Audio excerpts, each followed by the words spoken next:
changing our world through storytelling.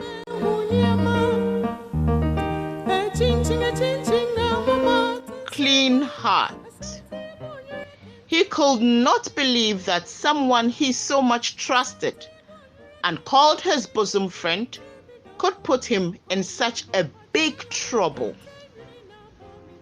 He quickly remembered the words of his mother, "Trust no man but God." Frimpong and Petu had been friends since childhood, and nothing could separate them.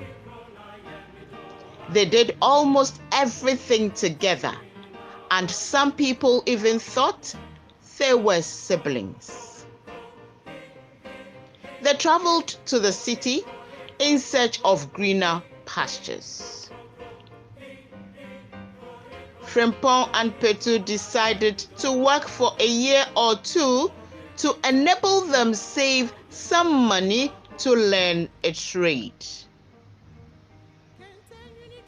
They started at the cucumber market and hustled to live. One day, Petu swerved a customer who had given him sacks of rice and flour to deposit at the lorry station. For days, Petu was nowhere to be found. He surfaced after a couple of weeks, and when he was apprehended, he was almost stoned to death.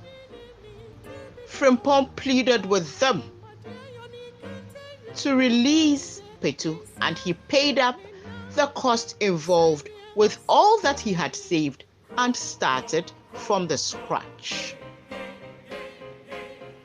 One of Frimpong's customers, Mr. Pill, a goldsmith, had been observing Frimpong and decided to employ him to take charge of his house. Frimpong pleaded with his customer to accommodate Petu as well. Mr. Pill agreed to his request and had both of them in his house.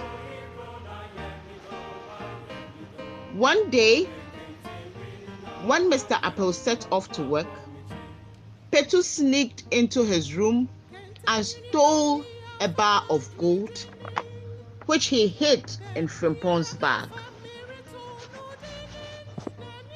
Mr. Apple ran out of gold bars at his workplace and decided to come home to fetch the one he had.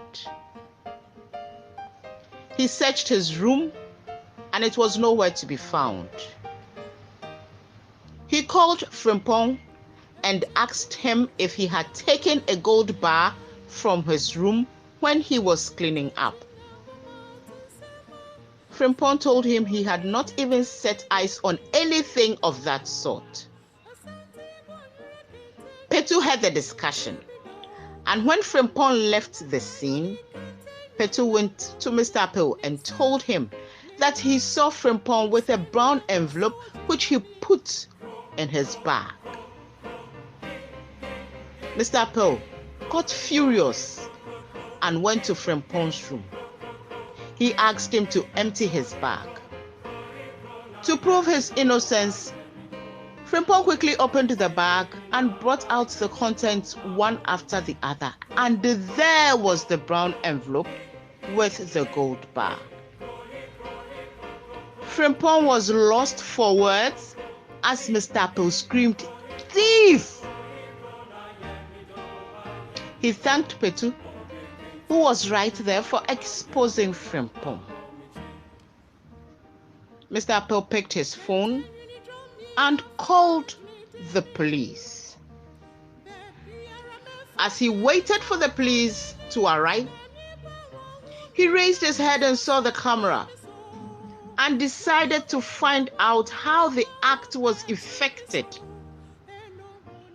Mr. Apple picked his phone and played back the recording of the CCTV camera. He was dumbstruck. It was Petu and not Frimpong.